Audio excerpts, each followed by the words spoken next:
সুপ্রিয় শিক্ষার্থীবৃন্দ, অনলাইন ক্লাসে আজকে তোমাদের স্বাগতম জানাচ্ছি।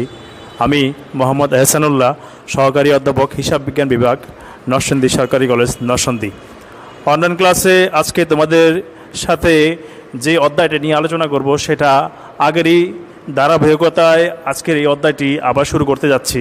আগে এই অধ্যায়ের উপর আরও আমার দুটি ক্লাস হয়েছিল। সেই অধ্যায়ের ধারাবাহিকতা আজকের অনলাইন ক্লাসের ফিনান্স ক্লাস তোমাদের সাথে 4 নম্বর ক্লাস, কিন্তু এই অধ্যায়ের 3 নম্বর ক্লাস তোমাদের সাথে আমি হাজির হয়েছি, কিন্তু ক্লাস হচ্ছে 4 নম্বর। এর আগে তোমাদের এই অধ্যায়ের ওপর 2টি লেকচার আমার দেওয়া আছে, সুতরাং আশা করি তোমরা ওইখান থেকে এই দেখে নিতে পারবে। আগের যে অধ্যায়গুলো, আগের যে এই অধ্যায়ের যে বিষয়গুলো আলোচনা করেছিলাম, যে কনসেপ্টগুলো আলোচনা করেছিলাম, সেই কনসেপ্টগুলো ছিল যেমন ঋণপত্রের ব্যয়, অগ্রাধিকার শেয়ারের ব্যয়। আজকে তোমাদের সাথে আমি থাকবো সাধারণ শেয়ারের ব্যয় নিয়ে, সাধারণ শেয়ারের ব্যয়। আর আরেকটা আছে সংরক্ষিত আয়ের ব্যয়। এখন আজকের মূল প্রতিপাদ্য বিষয় থাকবে এই সাধারণ শেয়ার এর ব্যয় নিয়ে একটা আলোচনা থাকবে। তারপর সর্বশেষ একটি বোর্ডে তোমরা একটা অঙ্ক দেখতে পাচ্ছ, সেই একটা অঙ্ক তোমাদের সাথে আমি থাকব। এখন কথা হচ্ছে, গত 2টি ক্লাসে এই অধ্যায়ের যে আলোচনা ছিল সেখানে তোমরা দেখতে পাচ্ছিলে যে প্রথম ছিল ঋণপত্রের ব্যয়। ঋণপত্রের ব্যয় দুইভাবে আমরা আলোচনা করেছিলাম, একটা ছিল তোমার পরিশুদ্ধ এবং অপরিশুদ্ধ, এবং সেমভাবে অগ্রাধিকার শেয়ার ব্যয় আমরা পরিশুদ্ধ এবং অপরিশুদ্ধ ঋণ ব্যয়ের ঋণপত্রে অগ্রাধিকার এইভাবে আলোচনা করেছিলাম। এখানে সাধারণ শেয়ার ব্যয়েরও আমাদের 3টা পদ্ধতি আছে। সেই 3টা পদ্ধতি তোমরা আগে বুঝে নাও যে 3টা পদ্ধতি বলতে আসলে কি বোঝায়। প্রথম পদ্ধতিটা হচ্ছে লভ্যাংশ বা অতীত লভ্যাংশ পদ্ধতি। দেখো এখানে স্পষ্ট করে লেখা আছে লভ্যাংশ বা অতীত লভ্যাংশ পদ্ধতি।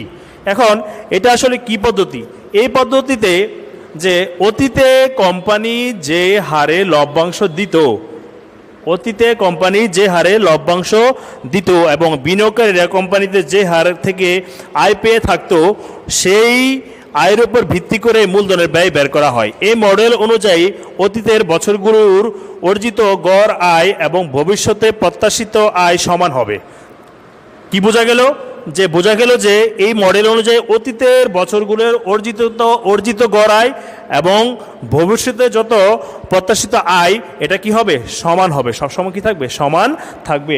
এখন কথা হচ্ছে, এই যুক্তির উপর ভিত্তি করে সাধারণ শেয়ারের উপর বিনিয়োগকারীর প্রত্যাশিত আয়ের হার বের করা হয়। এটা ছিল একটি পদ্ধতি। আর এরপরের যে পদ্ধতিটা আছে সেই পদ্ধতির নাম কি? সেই পদ্ধতির নাম হচ্ছে লভ্যাংশ বা বৃদ্ধি পদ্ধতি। লভ্যাংশ বা বৃদ্ধি পদ্ধতি। এখন লভ্যাংশ বা বৃদ্ধি পদ্ধতি সেটা হচ্ছে যে এখানে লভ্যাংশ বৃদ্ধি পদ্ধতিতে কোম্পানি ভিন্ন ভিন্ন বছর ভিন্ন ভিন্ন হারে লভ্যাংশ প্রদান করবে। এটাই কি স্বাভাবিক। সাধারণত কোম্পানির লভ্যাংশ পরিবর্তনশীল।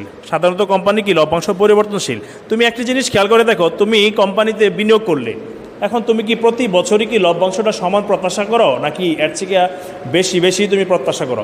এটা স্বাভাবিক একটি বিষয় যে কোনো মানুষ যদি তার একটি টাকা অথবা কিছু টাকা একটি ব্যবসায় বিনিয়োগ করে থাকে, তাহলে তার লভ্যাংশ আজকে যদি 100 টাকা দেওয়া হয়, 1 বছর পরে 100 টাকা দেওয়া হয়, তার মানে কি ঠিক দ্বিতীয় বছর পরে কি তাকে তুমি ওখান থেকে কি 100 টাকায় প্রত্যাশা করবে, নাকি এর থেকে বেশি প্রত্যাশা করবে? এই যে লভ্যাংশটা আসলে স্থির থাকাটা বিনিয়োগকারীদের জন্য খুব বেশি সুখকর নয়। এই জন্য লভ্যাংশ প্রবৃদ্ধি হবে। লভ্যাংশটা কি হবে? প্রবৃদ্ধি হবে। লভ্যাংশ বৃদ্ধি বা স্থির প্রবৃদ্ধি। এখন লভ্যাংশ প্রবৃদ্ধি মানে স্থির প্রবৃদ্ধি মডেল। যেমন 5% হারে প্রতি বছর কি হবে? লভ্যাংশ বৃদ্ধি পাবে। 5% হারে কি প্রতি বছর বৃদ্ধি পাবে। এই পদ্ধতিতে ধরে নেওয়া হয় যে শেয়ারের লভ্যাংশ বৃদ্ধি একটা নির্দিষ্ট হারে থাকবে, তবে তা অবশ্যই প্রত্যাশিত আয়ের হার বা অপেক্ষা কম হবে। স্থির লভ্যাংশ পদ্ধতির অনুমিত শর্তগুলো হলো লভ্যাংশ। এখানে আবার এই পদ্ধতির কিছু অনুমিত শর্ত আছে। এই পদ্ধতির কি আছে? অনুমিত কিছু শর্ত আছে। প্রথম শর্তটা হচ্ছে লভ্যাংশ বৃদ্ধির হার স্থির থাকবে। লভ্যাংশ বৃদ্ধির হার স্থির থাকবে। ঠিক আছে, এরপরে আরেকটা শর্ত হচ্ছে যে এখানে লভ্যাংশ বৃদ্ধির হার প্রত্যাশিত আয়ের চেয়ে কম হবে। লভ্যাংশ বৃদ্ধির হার প্রত্যাশিত আয়ের চেয়ে কম হবে। এখন তুমি প্রত্যাশা করতেছো 12%, যে কোম্পানির কাছ থেকে তুমি 12% প্রত্যাশা করতেছো লভ্যাংশ। এখন তোমাকে কি এই বৃদ্ধির হার কি তোমাকে 12% সে বেশি দিবে? মানে যে হারে তুমি লভ্যাংশ প্রাপ্তি আশা করছো তার থেকে এই প্রবৃদ্ধি হারটা, লভ্যাংশ বৃদ্ধির যে পদ্ধতি, প্রবৃদ্ধির হারটা কখনই কি হবে না, বেশি হবে না। আরেকটি অনুমিত শর্ত হচ্ছে যে এই শর্তগুলি হচ্ছে লভ্যাংশ বা শেয়ার প্রতি আয় সমান হারে বৃদ্ধি পাবে। এটা শর্ত লিখতে পারো, শর্তসমূহ। তাহলে এখানে লভ্যাংশ বা শেয়ার এবং শেয়ার প্রতি আয় সমান হারে বৃদ্ধি পাবে।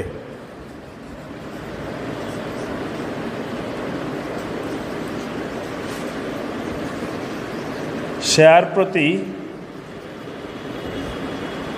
আয় সমান হারে বৃদ্ধি পাবে। লভ্যাংশ এবং লভ্যাংশের যে আয়টা, এটা সমান হারে কী পাবে, বৃদ্ধি পাবে। এই যে তিনটি শর্ত, সেটা কোনটার ক্ষেত্রে প্রযোজ্য? লভ্যাংশ বৃদ্ধি পদ্ধতি যেটা, এই ক্ষেত্রে প্রযোজ্য। এখন এগুলি আমরা কিছুক্ষণ পরে একটু অঙ্কে আসবো, তখন তোমরা আরও বিস্তারিত বুঝতে পারবে। এখন মূলধন সম্পত্তি মূল্যায়ন পদ্ধতি আছে, একটা ক্যাপিটাল অ্যাসেট প্রাইসিং মডেল। এটাকে আমরা ইংরেজিতে অনেকে বলে CAPM, capital asset pricing model. Capital asset pricing model মানে মূল্যায়ন, এই যে মূল্যায়ন পদ্ধতি, ডট ডট দিয়ে দিলাম, মূল্যায়ন পদ্ধতি। দেখো, মূলধন সম্পত্তি মূল্যায়ন পদ্ধতি, মূলধন সম্পত্তি মূল্যায়ন পদ্ধতি, ক্যাপিটাল, এই যে অ্যাসেট মানে সম্পত্তি, মডেল মূল্যায়ন পদ্ধতি, প্রসেস মডেল পদ্ধতি, হ্যাঁ, মূল্যায়ন পদ্ধতি। হ্যাঁ, তো এইখানে এই যে ক্যাপিটাল অ্যাসেট ক্যাপিটাল অ্যাসেট মূল্যায়ন এই যে পদ্ধতি, এই প্রাইসিং মডেল বলা হয় কি, capital asset pricing model, capital asset pricing model যেটাকে বলা হয় কি। হ্যাঁ, ইংরেজিতে এটা স্বাভাবিকভাবে এটাকে বলা হয়ে থাকি। আর প্রথমটাতে ইংরেজিতে বলা হয় ডিভিডেন্ড মডেল, আর দ্বিতীয়টাকে বলা হয় ডিভিডেন্ড গ্রোথ মডেল। এটাকে বলা হয় ডিভিডেন্ড গ্রোথ মডেল, ইংরেজিতে বলি dividend growth model, DEND, dividend, GROWTH, growth, DEL, growth model. আর উপরেটা হচ্ছে তোমার ডিভিডেন্ড মডেল, উপরেটা হচ্ছে ডিভিডেন্ড মডেল। তোমরা যদি লিখে রাখতে চাও লিখে রাখতে পারো, DEND, dividend, DEL, dividend model. এই হচ্ছে এই যে আমরা গতানুগতিক আগের যে দুটো ক্লাস আমরা নিয়েছিলাম, সেখানেও আমরা এই কনসেপচুয়াল, এই যে ঋণপত্রের ব্যয়, অগ্রাধিকার শেয়ারের ব্যয়, এই বিষয়গুলো আগে তাত্ত্বিকভাবে ব্যাখ্যা করার চেষ্টা করেছি। আজকেও সাধারণ শেয়ারের যে ব্যয়টা আছে, সেই সাধারণ শেয়ারের যে ব্যয়, এই ব্যয়গুলিরও আমরা তাত্ত্বিকভাবে আলোচনা করার চেষ্টা করছি, এবং এই আলোকে আমরা যে অঙ্কগুলি করা দরকার সেইভাবে আমরা অঙ্কেও যাব একটু পরে। আবার অনেক সময় দেখা যায় কোম্পানি নতুনভাবে শেয়ার ইস্যু করে, তখন শেয়ার ইস্যু করতে গেলে আরও একটা কনসেপ্ট তোমাদের বলে রাখি, যে নতুনভাবে শেয়ার ইস্যু করতে গেলে কিন্তু কোম্পানির কিছু খরচ হয়ে যায়। যেমন এর আগের ঋণপত্রের ব্যয় এবং অগ্রাধিকার শেয়ারের ব্যয়ের ক্ষেত্রেও কিন্তু যখন আমরা ইস্যু করেছিলাম কিছু কিছু খরচ কিন্তু হয়েছিল, সেটার নাম ছিল উত্তরণ ব্যয়। সেটির নাম কি ছিল? উত্তরণ ব্যয়। উত্তরণ ব্যয় সাধারণত আমরা যাকে যে আন্ডার রাইটারের কমিশন, অবলেখকের কমিশন, তারপরে আবার আছে তোমার প্রশাসনিক যে অ্যাডমিনিস্ট্রেটিভ ব্যয়, এগুলি আসলে উত্তরণ ব্যয় হিসাবে সীমা মানে অন্তর্ভুক্ত থাকে। এই শেয়ার নতুনভাবে ইস্যু করতে গেলে এই বিষয়গুলি জড়িত হয়ে থাকে। তো এই প্রিয় শিক্ষার্থী বন্ধুরা, এখন তোমাদের সাথে একটি অঙ্কে যাব, কিন্তু অঙ্কে যাওয়ার আগে তোমাদের বলে রাখছি যে কি অঙ্কের যে ধরনটা সেটা আমি তোমাদের বলছি, যে অঙ্কটা আমি বোর্ডে লিখতে পারবো কিনা জানি না, জায়গা নাই। তারপর আমি বলে রাখি যে যেইভাবে তোমাদের আলোচনাগুলি করেছিলাম একটু আগে তাত্ত্বিকভাবে, সেই তাত্ত্বিকভাবের কথাটা তোমাদের একটু বলি। যেমন এই পদ্ধতির যদি অঙ্কটা তোমাদের সাথে মিলাতে যাই, তাহলে একটু বলে রাখি যে অঙ্কটা কীরকম থাকতে পারে। যে ধরি কোম্পানি, যে কোনো একটা কোম্পানি লভ্যাংশের পরিমাণ 15 টাকা, লভ্যাংশ 15 টাকা। ঠিক আছে, আমি জাস্ট খালি তোমাদের হালকা কিছু মানে অঙ্কটা দেওয়ার চেষ্টা করছি, পুরো অঙ্কটা না তুললাম। এরপরে লভ্যাংশের পরিমাণ 15 টাকা এবং মূলধন ব্যয় হচ্ছে 12.5 টাকা। মূলধন ব্যয় 12 টাকা 50 পয়সা আর কি, এত টাকা। এরপর আছে উক্ত কোম্পানির সাধারণ শেয়ারের বাজার মূল্য কত হবে। তাহলে বলতেছে উক্ত কোম্পানির সাধারণ শেয়ারের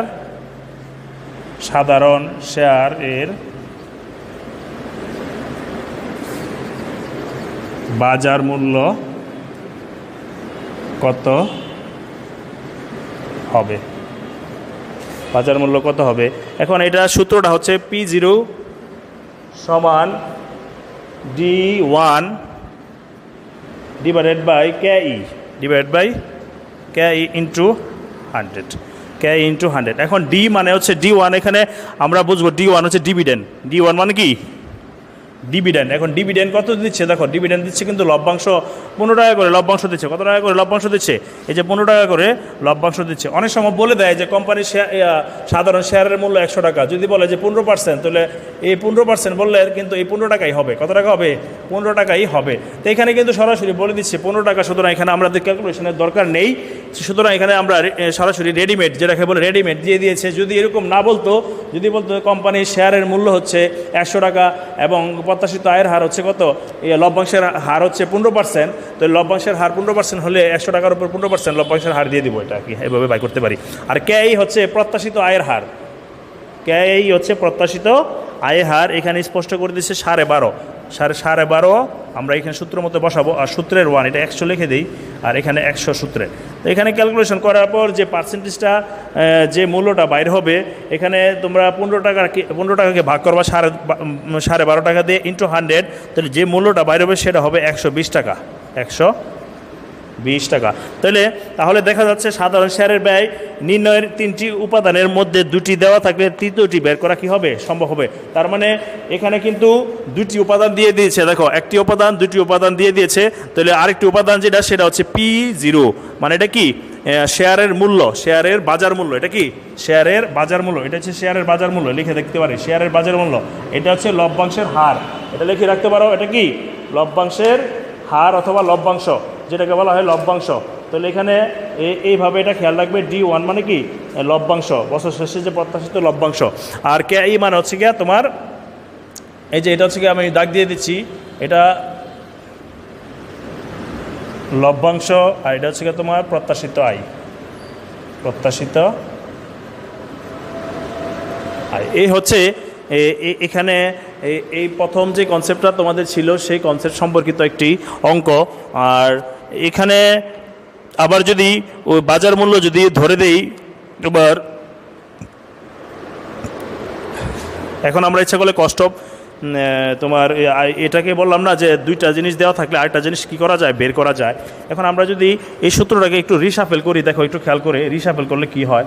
এখানে আমরা এখন দেখো, এই যে বললাম 2টা জিনিস দেওয়া থাকলে একটা জিনিস কী করা যায়, বের করা যায়। কিন্তু তা আমরা এটাকে এই সূত্রটাকে একটু করে বের করে যে P, এই যে ক্রস কানেকশন দিয়ে দিলাম, এটা নিচে মনে করে যে 0 দিলাম, তাহলে এটার সাথে এটা সম্পর্ক, এটার সাথে কি, এই যে এটার সাথে এটা সম্পর্ক P0 ইন্টু কি KI, P0 ইন্টু কি KI, আর এটা হচ্ছে D1, এটা কি D1। তাহলে এখন আমরা এইভাবে কি লিখতে পারি কি না, যে KI সমান D1 into P0, D1 into কি D1 ইন্টু P0, এইভাবে কি আমরা লিখতে পারি না? লিখতে পারি। শিক্ষার্থী বন্ধুরা, একটা সূত্রকে আমরা বিভিন্নভাবে ব্যাখ্যা করতে পারি ওই ইকুয়েশনের মাধ্যমে।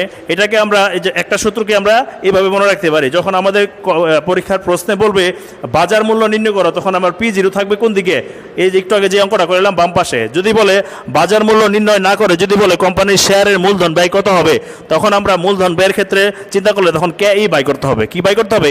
KE বাই করতে হবে। তখন আমার এই KEটা দিয়ে দিবে না, তখন আমাদের অন্য 2টা জিনিস দিয়ে দিবে, যেমন এটা দিয়ে দিবে না, মূলধন ব্যয়টা দিয়ে দিবে না, এটা আমরা বাইর করব। এখন আমাদের এই আগের অঙ্কে এই 2টা জিনিস দেওয়া ছিল, আমরা বাই করছি শেয়ারের বাজার মূল্য। এখন আমরা কি করব, দিয়ে দিবে বাকি দিয়ে দুইটা জিনিস কিন্তু বাইর করব, শেয়ারের তোমার মূলধন ব্যয় কত হবে, মূলধন ব্যয়ের হারটা কত হবে, মূলধন ব্যয়ের হারটা কত হবে। যেমন এখানে একটা অঙ্কে বলা আছে, যেমন লভ্যাংশ বললো যে 12 টাকা, কয় টাকা লভ্যাংশ বললো 12 টাকা, এবং ওই শেয়ারের বর্তমান বাজার মূল্য বললো তোমার,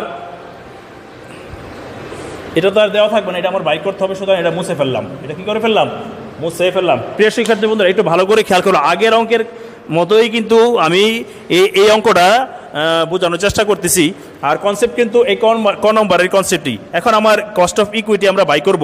এখন এই উক্ত কোম্পানির বাজার মূল্য দেওয়া আছে তোমার 140 টাকা, বাজার মূল্য 100 কত, 140, 140। তাহলে এখানে 140 টাকা আমরা লিখলাম। তাহলে আমাদের প্রশ্ন কি চাইছে, প্রশ্ন চাবে হচ্ছে তোমার, এটা তো ভেঙে দিচ্ছি সূত্রটা, এখন হয়তো তোমরা বুঝতে পারছো, এখন আমি মুছে ফেলবো। তাহলে আমার এই জিনিসটা আমরা বাই করবো, কে ইটা বাই করবো। এখানে কে ই মানে কি, D1 মানে কি, P0 মানে কি একটু আগেও বলেছি। এখন আমি এটা মুছে ফেললাম, প্রত্যাশিত আয় এটা মুছে ফেললাম। এখন তারা যেটা আমাদের প্রশ্ন করছে, সেটা প্রশ্নটা হচ্ছে যে ওই কোম্পানির সাধারণ শেয়ারের মূলধন ব্যয় কত, কোম্পানির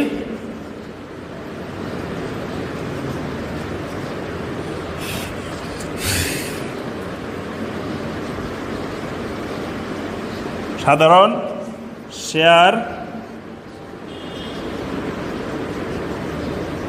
মূলধন ব্যয় কত। তাহলে আমার এখানে একটু সূত্র লিখবো 100, সূত্র লিখবো কি 100, কারণ আমরা জাস্ট বসানোর কাজ। D1টা তো আমাদের বলাই আছে 12 টাকা, কত টাকা, 12 টাকা। শেয়ারের মূল্য দেওয়া আছে 140 টাকা, দেখো 140 টাকা, আর সূত্র কি 100। সুতরাং এখানে যেটা আসবে সেটা পার্সেন্টেজটা আসতেছে তোমার, যেটা আসবে সেটা হচ্ছে 8.57%, 8.57%। এই যে 8.57%, এখানে সাধারণ শেয়ার ব্যয় হচ্ছে 8.57%। উল্লেখ্য যে যদি কোনো কোম্পানির সাধারণ শেয়ার মূলধনের ব্যয় KE এবং প্রতি লভ্যাংশ D1 দেখা যায় উক্ত কোম্পানির মূলধন ব্যয় করা হয়েছে। তাহলে এখানে যে বিষয়টা হচ্ছে সেটা হচ্ছে, আবার দুইটা বিষয় দেওয়া থাকলে আরেকটা বিষয় কী করা, আরেকটা উপাদান, দুইটা উপাদান দেওয়া থাকলে আরেকটা উপাদান সহজে কী করা যায়, বের করা সম্ভব হয়। এই বিষয়টা ছিল এখনকার আলোচনা। পরবর্তী যে আলোচনাটা সেটা হচ্ছে প্রবৃদ্ধি মডেল, দ্বিতীয় কনসেপ্ট যেটা, সেটা হচ্ছে প্রবৃদ্ধি মডেলটা নিয়ে একটু আলোচনা করব। এখানে এইটা একটু মুছে ফেললাম।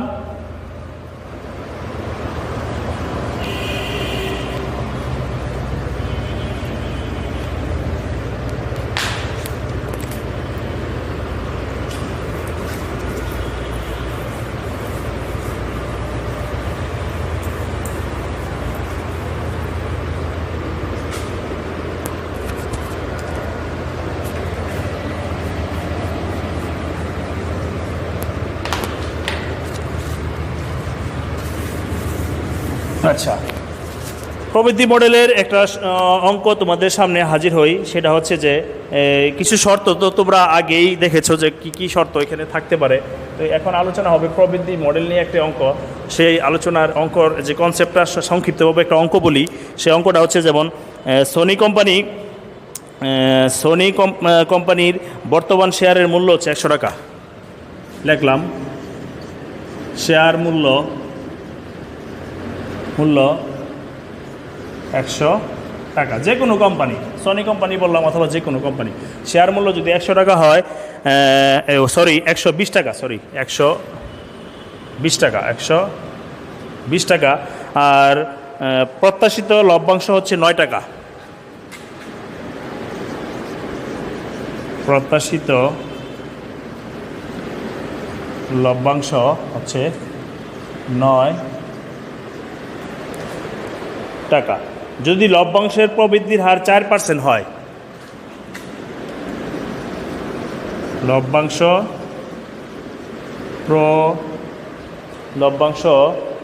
প্রবৃদ্ধির হার হয় 4%, বৃদ্ধির হার 4% হয়, তখন কি হবে? 5% হয়, তবে সাধারণ শেয়ারের মূলধন ব্যয় কত হবে? তাহলে এখানে সাধারণ শেয়ার মূলধন ব্যয় করতে বলছে। সংক্ষিপ্ত লিখতেছি, দেখো সাধারণ শেয়ার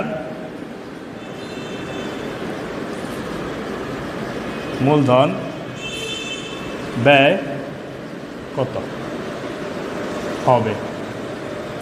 এই যে প্রশ্নটা তোমাদের সামনে করলাম কত হবে, তাহলে এখানে আমাদের ফিন্যান্সের কিন্তু আসলে মূল কনসেপ্ট আছে সূত্র মুখস্থ রাখা। প্রিয় শিক্ষার্থী বন্ধুরা, সবসময় খেয়াল রাখবে সূত্র মুখস্থ রাখা, এবং সূত্র মুখস্থ রাখলে হবে না, যে অঙ্কগুলি চাচ্ছে সে অঙ্কের যেই ধরনের কথাবার্তা আছে সেই কথাবার্তা অনুযায়ী কিন্তু আমার অঙ্কর এই সূত্র সাজাতে হবে, এটা খেয়াল রাখতে হবে। তাই এখানে কিন্তু আমাদের এই যে প্রবৃদ্ধির হার ছিল, আগের অঙ্কে কি প্রবৃদ্ধির হার দেওয়া ছিল, তো ওই থাকতে কিন্তু প্রবৃদ্ধির হার দেওয়া ছিল না। সুতরাং এখানে সূত্রটা একটু চেঞ্জ আসবে। এখানে কস্ট অফ ইকুইটি লিখবো সমান, কস্ট অফ ইকুইটি সমান D1, উপরে আগের সূত্রের মতোই D1 লিখবো। D1 লিখে এখানে লিখবো P0, এখানে লিখবো কি P0 ইন্টু কি দিব 100, আর দিব কি জি, আর দেবো কি জি।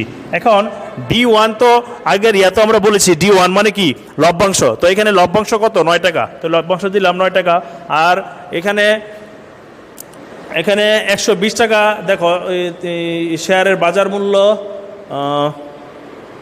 শেয়ারের বাজার মূল্য প্রথমেই দেওয়া আছে 120 টাকা বসাবো, আর সূত্রের 100 যোগ কি জি। এখন 9 টাকাকে যদি 120 টাকা দিয়ে ভাগ দেই আর ইন্টু 100 দিয়ে গুণ দেই, তখন এখানে আসবে 7.50%। দেখো আসে কি না। প্রিয় শিক্ষার্থী বন্ধুরা, দেখো 9 টাকাকে 120 দিয়ে ভাগ দিব, ইন্টু দিব 100, দেওয়ার পর 7.5% এটা আসবে। আর এখানে সূত্রের জি এখানে বসাই নাই, সরি, এখানে জিটা দেওয়া আছে 4%, দেওয়া আছে কি 4%, তো সরাসরি এখানেও 4% নিয়ে আসবো। তো এখানে 7 আর 4 কত 11.5%, 11.50%। এটা হচ্ছে এই যদি প্রবৃদ্ধি মডেলের লভ্যাংশ প্রবৃদ্ধি মডেলের যদি অঙ্ক থাকে, তাহলে স্বাভাবিকভাবে এই ধরনের অঙ্কই থাকে। এতটুকু আলোচনা এখানে থাকবে। আরেকটা পদ্ধতি তোমাদের কথা বলেছিলাম, ক্যাপিটাল অ্যাসেট প্রাইসিং মডেল, এই যে এটা 3 নম্বরটা, মূলধন সম্পত্তি মূল্যায়ন পদ্ধতি, মূলধন সম্পত্তি মূল্যায়ন পদ্ধতি। এখন ক্যাপিটাল অ্যাসেট প্রাইসিং মডেলে এখানে সাধারণত শেয়ার মূলধন ব্যয় নির্ণয়ে অন্যতম পদ্ধতি এটা। এই পদ্ধতিটা খুবই এখন বর্তমানে খুব গ্রহণযোগ্যতা আছে। এখন আধুনিক ফিন্যান্স গবেষকদের সাধারণ শেয়ারের ব্যয় নির্ণয়ের ক্ষেত্রে ক্যাপিটাল অ্যাসেট প্রাইসিং মডেল অনুসরণ করা অধিক যুক্তিযুক্ত। এই যে বইয়ের ভাষা যেটা বলা হয় যুক্তিযুক্ত। ক্যাপিটাল অ্যাসেট প্রাইসিং মডেলের মূল বক্তব্য হলো যে কোনো সিকিউরিটির প্রয়োজনীয় প্রতিদানের হার ঝুঁকিহীন সুদের হার এবং ঝুঁকির প্রিমিয়ামের সমান হবে। তাহলে যে কোনো সিকিউরিটির প্রয়োজনীয় প্রতিদান মানে রিকোয়ার্ড রেট অফ রিটার্ন এবং ঝুঁকিহীন সুদের হার এবং ঝুঁকির প্রিমিয়াম কী হবে সমান হবে। এখানে আমরা একটা অঙ্কে যাব সরাসরি। এই ক্যাপিটাল অ্যাসেট প্রাইসিং মডেলে কিছু শর্ত আছে, সেই শর্তগুলি আমরা একটু হালকা আলোচনা করতে পারি। ঝুঁকিহীন আয়ের হার, সরকারি সিকিউরিটির উপর কোনো ঝুঁকি নাই, আছে কি সরকারি সিকিউরিটির কোনো ঝুঁকি নাই। এখানে ঝুঁকিহীন রিটার্ন বলা হয়, এখানে এটা একটা শর্ত। আর বিনিয়োগকারীগণ অবশ্যই সুদ পাবে, সরকারের কোনো অবস্থাতেই দেউলিয়া হওয়ার সম্ভাবনা নেই। এখানে একটা কথা প্রযোজ্য, বিটা সহগ মানে কি, এটা কিন্তু শর্ত। বিটা সহগটা এখানে সূত্রের ভিতরে আসবে, একটু পরে আমি তোমাদের একটু বলবো। যেমন এই অঙ্কের ক্ষেত্রে একটা সূত্র প্রযোজ্য আছে, সেই সূত্রটা আমি এখানে তুলছি, সে তুললে তোমরা এখানে বুঝতে পারবে যে এই অঙ্কের যে সূত্রটা সেটা হচ্ছে KE সমান risk free RF, risk free plus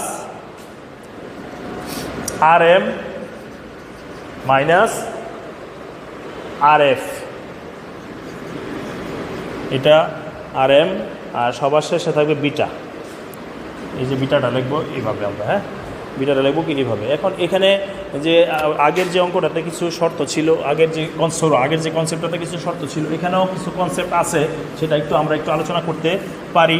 যেমন আগের কনসেপ্টটা এখানে ছিল, এখনকার যে 3 নম্বর কনসেপ্টটা সেটা হচ্ছে তোমার এই যে মূলধন মডেলের কনসেপ্টটা কি, যে মূলধন ক্যাপিটাল অ্যাসেট প্রাইসিং মডেলের যে ঝুঁকিহীন আয়ের হার থাকবে, ঝুঁকিহীন আয়ের হার, ঝুঁকিহীন আয়ের হার, আয়ের হার। পরের যে শর্তটা সেটা হচ্ছে বিটা সহগ, বিটা এগুলি উপাদান বলা যায়, শর্ত বলা যায়, উপাদানগুলি যে সূত্রে যে উপাদান থাকে যে এগুলি দিয়ে আসলে কী বোঝায়, যে বিটা শক এগুলি কী বোঝায়, আর এম দিয়ে কী বোঝায়, আর এগুলি থেকে এগুলি একটু ব্যাখ্যা করছি। বাজারের পোর্টফোলিওর উপর আয়ের হার, বাজারের পোর্টফোলিওর উপর আয়ের হার, বাজার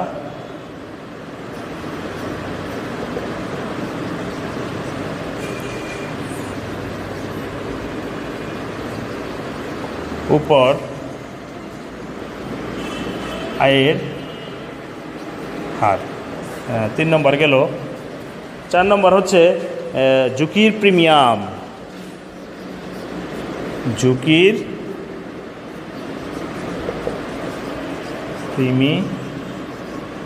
আমি জাস্ট বইয়ের ভাষায় একটু হালকা আলোচনা করে দিব, এগুলির পরে অঙ্কে চলে যাব।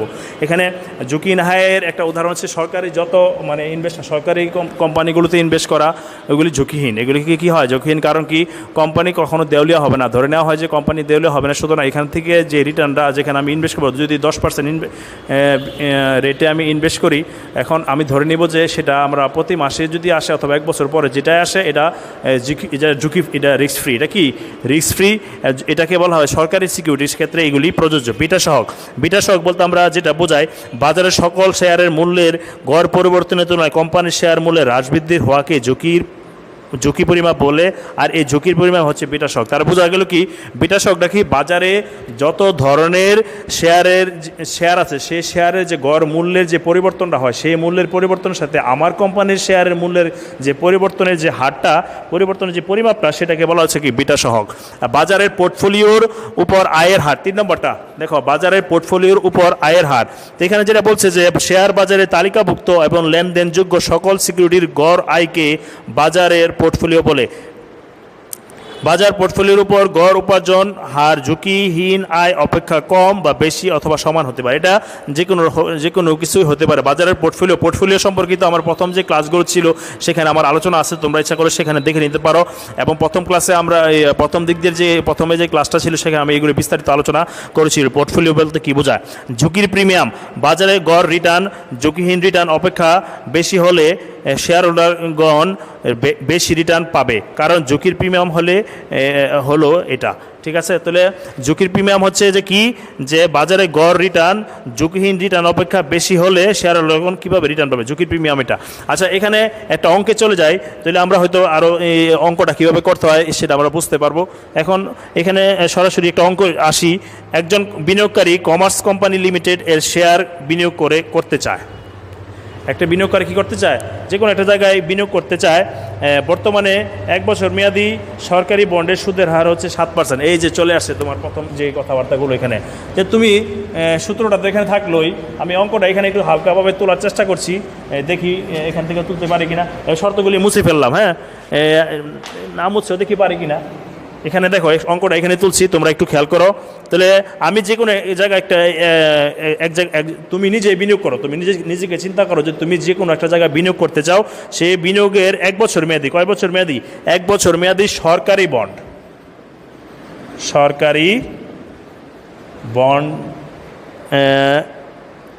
সরকারি বন্ডের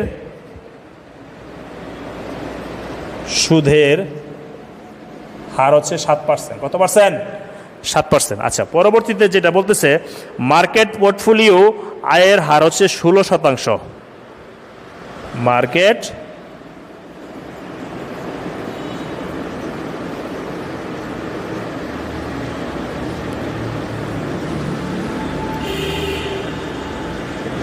পোর্টফোলিও আয়ের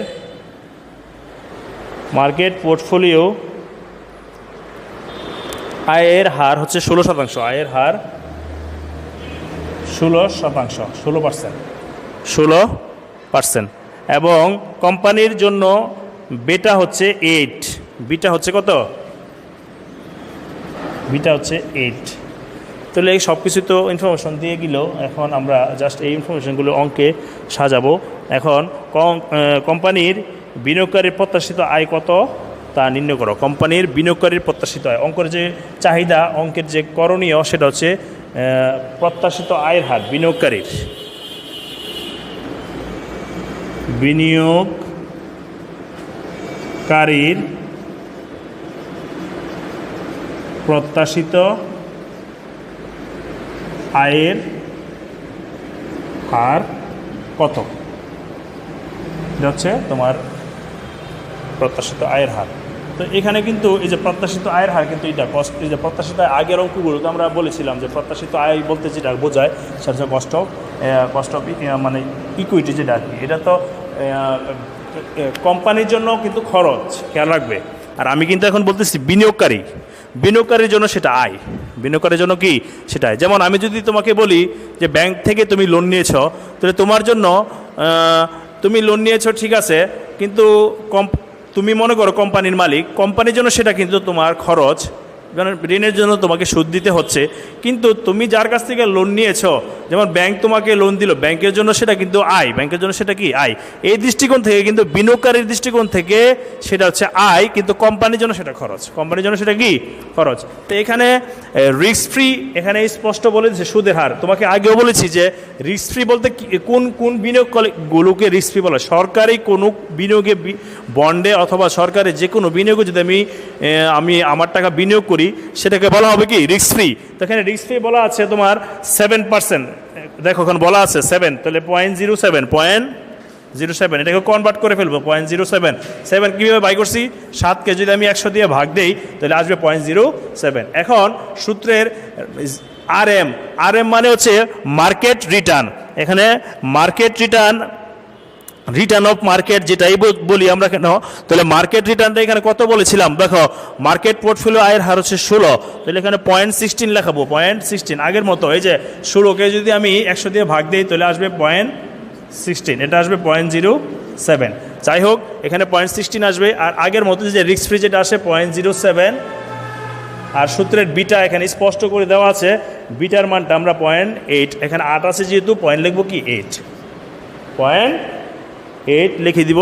তো এখানে সরাসরি এইভাবে লিখতে পারবো, আবার একটু ইনটু দিয়েও আমরা লিখতে পারবো। তো এখানে পরবর্তী লাইনে আমরা আসি 0.07 যোগ 0.16 থেকে 0.07 বাদ দিয়ে এই 0.8 যদি গুণ দিলে আমাদের যে রেজাল্ট আসবে সেটা হচ্ছে 0.072। আর এর সাথে আমরা যদি যেটা যোগ দিই তাহলে আসতে 0.14, তার মানে হচ্ছে 14.2%। কোম্পানির যেই বিনিয়োগকারী যে প্রত্যাশিত আয়, যে কোম্পানিতে যে বিনিয়োগ করবে সেই প্রত্যাশিত আয় হচ্ছে 14.2%। বিনিয়োগকারীর দৃষ্টিকোণ থেকে সেটা বিনিয়োগকারীর আয়, কিন্তু কোম্পানির দৃষ্টিকোণ থেকে সেটা কোম্পানির ব্যয় হবে। ঠিক আছে, আজকে এতটুকু বললাম তোমাদের এই আলোচনার এই যে প্রেক্ষিতে, যে তোমাদের থিওরিটিক্যাল যে আলোচনা করেছি সেই থিওরিটিক্যাল আলোচনার আলোকেই আমি এই কনসেপচুয়াল আলোকে কিন্তু এই অঙ্কগুলি তোমাদের বোঝানোর চেষ্টা করেছি।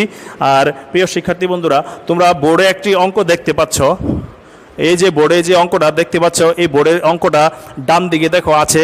এই বোর্ডের অঙ্কটা নিয়ে এখন আমরা সরাসরি চলে যাব, খুব বেশি সময় তোমাদের এখন আর নিব না, অনেক কিছু বোঝানো হয়ে গেছে। এই যে অঙ্কটা বোর্ডে প্রথম থেকে তোলা আছে, এই অঙ্কটা নিয়ে আলোচনা করব। এটা একটা এই ধরনের অঙ্কই বোর্ডে থাকে, পরীক্ষাগুলো ফাইনাল পরীক্ষাগুলো দেখা যায়, ফাইনাল পরীক্ষাগুলোতে এগুলি দেখা যায়। তো এখানে এই ফাইনাল পরীক্ষাগুলোতে যে ধরনের প্রশ্ন আসে সেই প্রশ্নগুলোর আলোকেই আমি একটা প্রশ্ন তোমাদের তুলে রাখছি।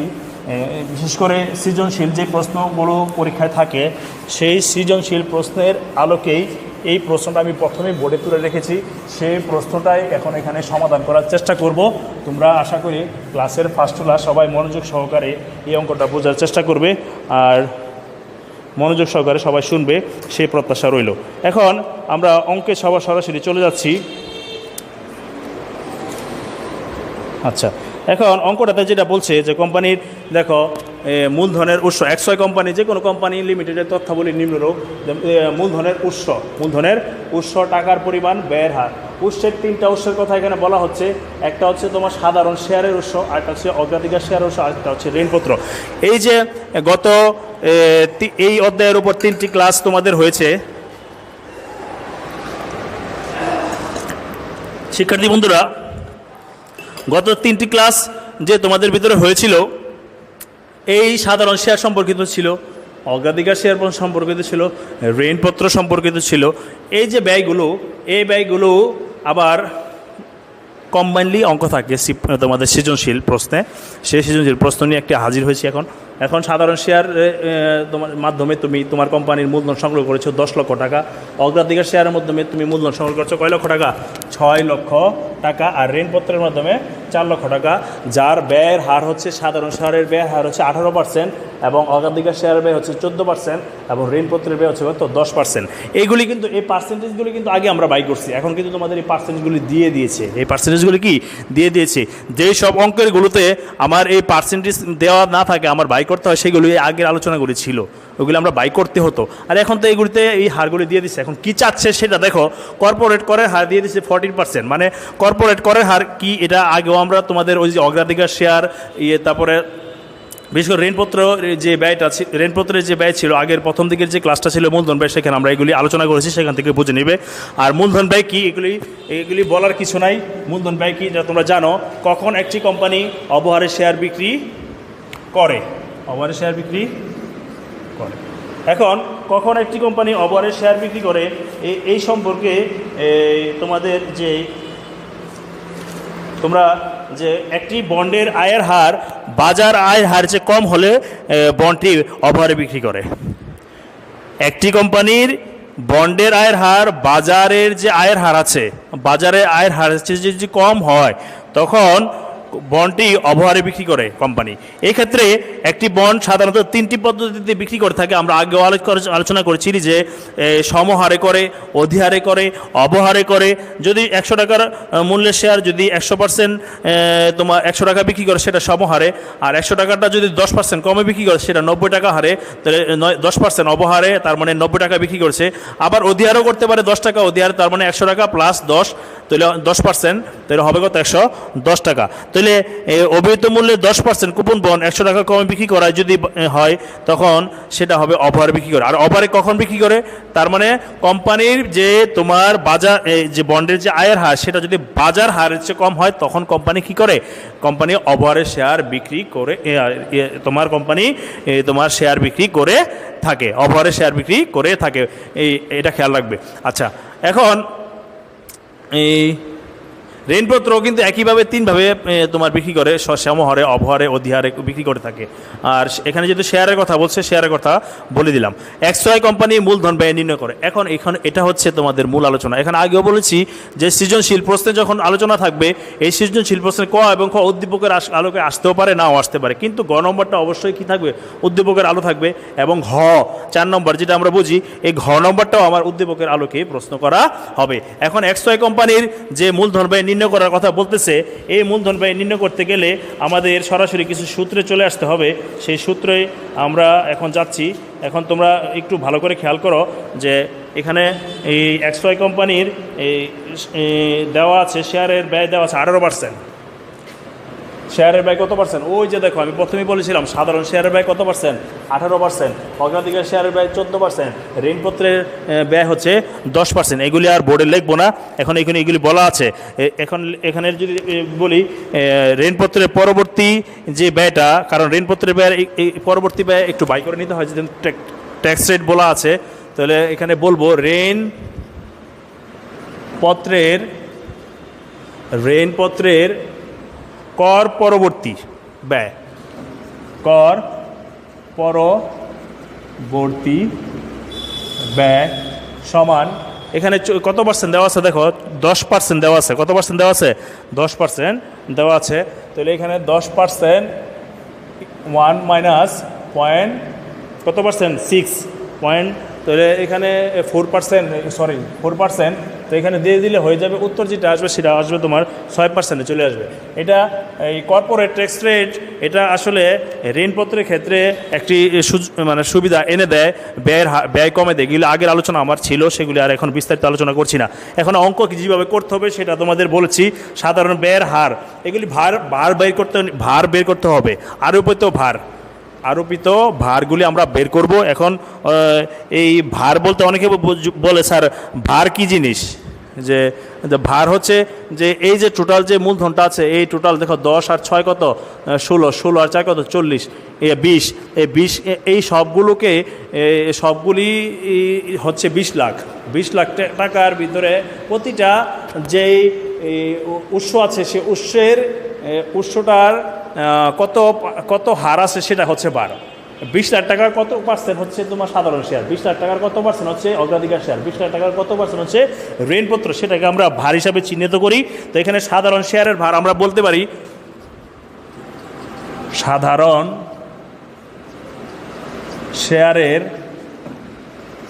ভার, যেটাকে আমরা ইন্ডিকেট করি ওয়েট WE এইভাবে আমরা ইন্ডিকেট করি। এখন সাধারণ শেয়ার এখানে টোটাল আছে দেখো 10 লক্ষ টাকা। কত লক্ষ টাকা? 10 লক্ষ টাকা। এই যে 10 লাখ উপরে দিয়ে দিলাম। আর টোটাল ছিল এখানে আমরা যদি একটু বের করে নেই তাহলে 20 লাখ সুবিধা হবে। টোটাল হচ্ছে এখানে 20 লাখ। কত লাখ? এই যে 20 লাখ এখানে সমান সবগুলি যোগফল হচ্ছে কি 20 লাখ। তাহলে এখানে 20 লাখ বসাবো আমরা। 20 লাখ বসানোর পর 10 লাখকে যদি আমি 20 লাখ দিয়ে ভাগ দিই তাহলে আসবে কত? সমান 0.50 অথবা 5। আবার অগ্রাধিকার শেয়ারের ভার যদি বাই করি তাহলে এটা ওয়েট সমান অগ্রাধিকার বলতে আমরা কি বোঝাতাম? প্রিফারেন্স শেয়ারকে বুঝতাম, পি দিয়ে ইন্ডিকেট করতাম। তো এখানে পি আসবে, ঠিক আছে। আর পরেরটা আসবে তোমার ঋণপত্রের ভার। তো ঋণপত্র ওয়েট সমান ডেট, ডি দিয়ে আমরা ইন্ডিকেট করতাম।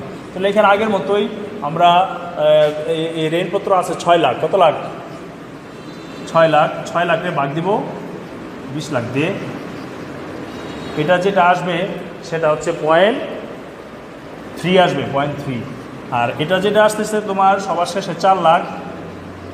4 লাখকে যদি আমি 20 লাখ টাকা দিয়ে ভাগ দেই তাহলে আসবে 0.2। এই হচ্ছে সব মিলিয়ে এটা। কিন্তু তোমাদের একটু বলে রাখি এই সবগুলি কিন্তু যোগফল হবে 0.10, এটার বেশি হওয়া যাবে না। এই তিনটা বিষয় সবসময় কি থাকবে? যে সাধারণ শেয়ারের ভার, অগ্রাধিকার শেয়ারের ভার, ঋণপত্রের ভার কখনোই কি করবে না, এই 1কে ক্রস করবে না। 1কে কি করবে না? ক্রস করবে না। তিনটা সবসময়। এখন যদি কোনো কারণে তোমার ক্যালকুলেশনে ভুল হয় তোমার ক্যালকুলেশনের ভুলের কারণে এটা কি হবে? তোমার 1-এর চেয়ে কী হবে? বেশি হতে পারে অথবা কম হতে পারে। আচ্ছা, তাহলে এটা আমরা ভারটা বের করে নিলাম। এখন XY কোম্পানির মূলধন ব্যয় আমরা বাই করব। XY কোম্পানির লেখো XY কোম্পানির মূলধন ব্যয়,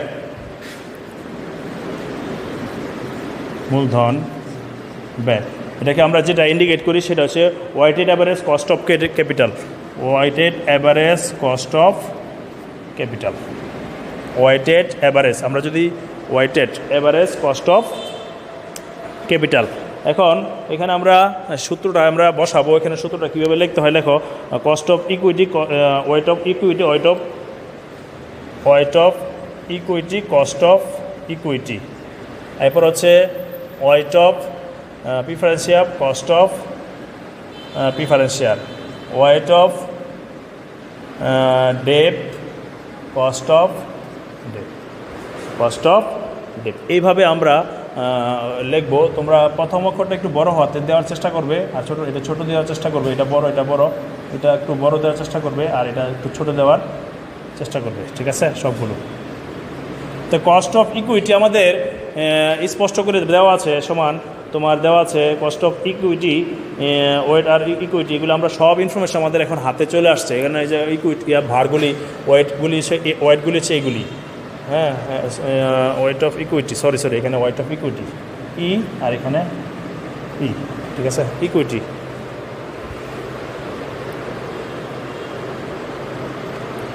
ও সরি,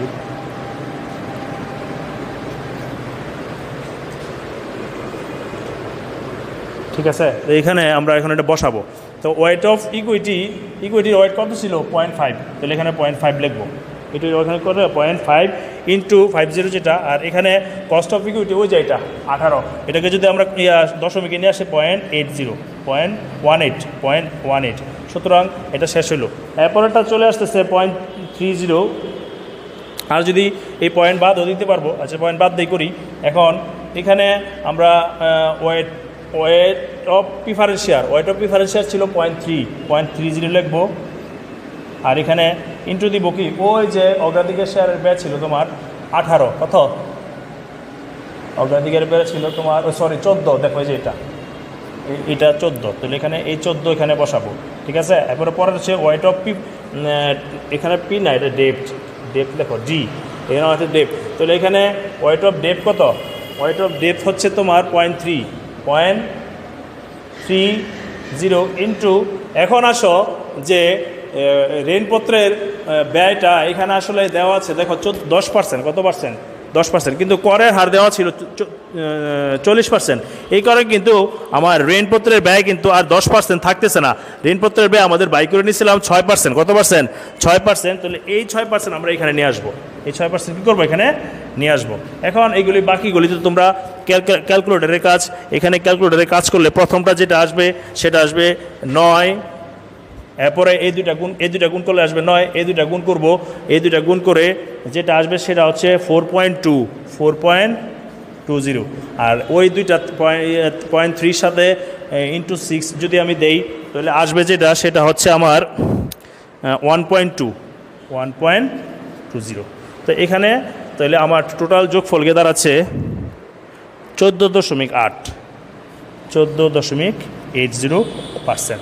তাহলে কোম্পানির যে মূলধন ব্যয় সেটা হচ্ছে এটা, কোম্পানির যে মূলধন ব্যয় সেটা হচ্ছে আপাতত এটা। এখন প্রিয় শিক্ষার্থী বন্ধুরা, উদ্দীপকের আরেকটি প্রশ্ন এখনও বাদ রয়েছে, সেটা আমরা খুব দ্রুত শেষ করার চেষ্টা করব। এখানে আগের অঙ্কের সাথে মিলিয়ে জাস্ট এখানে কী বলছে দেখো, উদ্দীপকে যদি কোম্পানি এর পরিচালনা পর্ষদ যে বোর্ড থাকে, কোম্পানির যে মালিক পরিচালনা পর্ষদ থাকে, সেখানে যদি তারা সিদ্ধান্ত নেয় যে ঋণ মূলধন ব্যবহার না করে উক্ত উৎস সমহারে মূলধন সংগ্রহ করলে মূলধন ব্যয়ের উপর কী প্রভাব পড়বে। তার মানে আমি যদি এই ঋণপত্রটাকে আর ব্যবহার না করে এই 4 লাখ টাকা যদি এই দুইটার উপর যদি সমহারে যদি ভাগ করে দেই, তখন আমার এই মূলধন ব্যয়ের উপর কী প্রভাব পড়বে।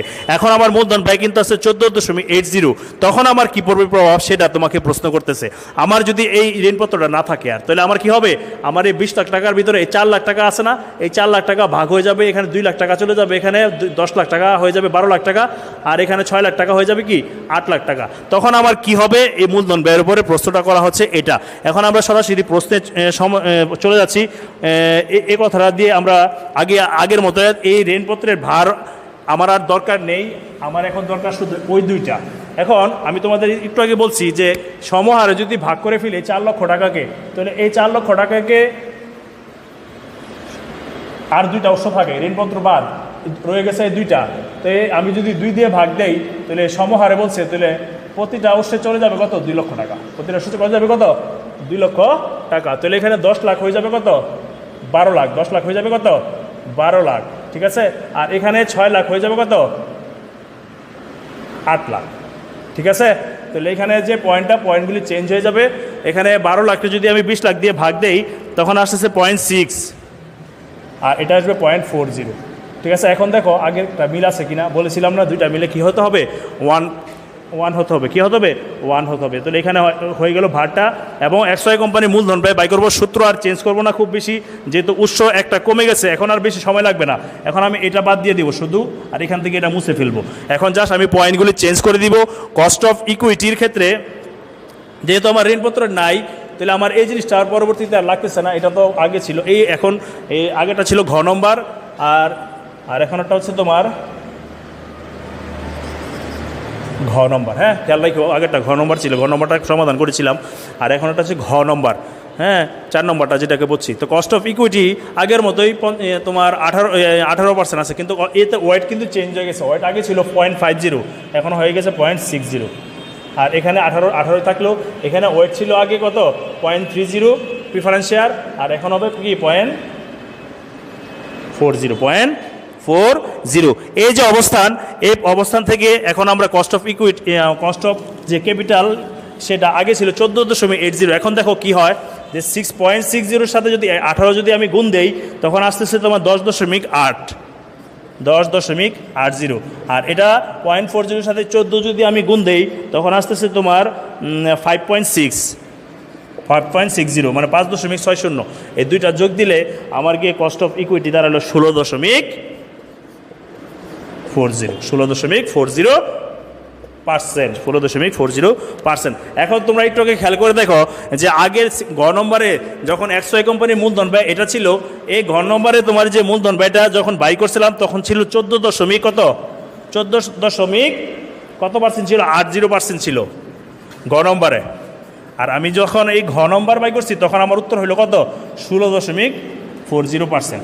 এখন তোমরা শিক্ষার্থী বন্ধুরা একটু স্পষ্ট হও যে যদি কোম্পানিতে ঋণপত্র যদি না থাকে তখন কি আমার কস্ট অফ ব্যয় কি বাড়ে না কমে? এখান থেকে স্পষ্ট হওয়া যায়। দেখো আগের যে প্রশ্ন যেটা ছিল সেখানে কিন্তু এর আলোকে কিন্তু আমার কস্ট অফ যে মূলধন ব্যয় ছিল কোম্পানির মূলধন ব্যয় সেখানে কিন্তু 14.8 ছিল। আর এখন দেখো আমি যখন আমার মূলধনের ভিতরে এই ঋণপত্র আমি বাদ দিয়ে দিলাম তখন কিন্তু আমার মূলধন ব্যয় 14.80 থেকে বেড়ে 16.40 হয়েছে। তার মানে কি হলো যে উদ্দীপকের আলোকে আমরা এটাই বুঝতে পারলাম যে প্রতিষ্ঠানের পরিচালনা পর্ষদ যদি ঋণ মূলধন ব্যবহার না করে অন্যান্য উৎস হতে সমহারে মূলধন সংগ্রহ করলে মূলধন ব্যয় 14.8 থেকে বেড়ে 16.40 হবে। তার মানে কি মূলধন ব্যয় বেড়ে যাবে। তাহলে প্রিয় শিক্ষার্থী বন্ধুরা তোমাদের উদ্দেশ্যে আজকের ক্লাসে আমরা যে আলোচনাটা করেছি যে গত 3টি ক্লাসে যে ধারাবাহিকতা ছিল সেই ধারাবাহিকতার আলোকে আজকেও এই ঋণপত্রের ব্যয়ের আলোচনা দিয়ে আমি আজকের ক্লাস এখানে শেষ করতে যাচ্ছি। তাহলে প্রিয় শিক্ষার্থী বন্ধুরা আগামী ক্লাসে তোমাদের অনলাইন ক্লাসের আমন্ত্রণ জানিয়ে আজকের মতো বিদায় নিচ্ছি। আমি মোহাম্মদ এহসানুল্লাহ, সহকারী অধ্যাপক হিসাব বিজ্ঞান বিভাগ, নরসিংদী সরকারি কলেজ, নরসিংদী। সবাই ভালো থেকো, সুস্থ থেকো।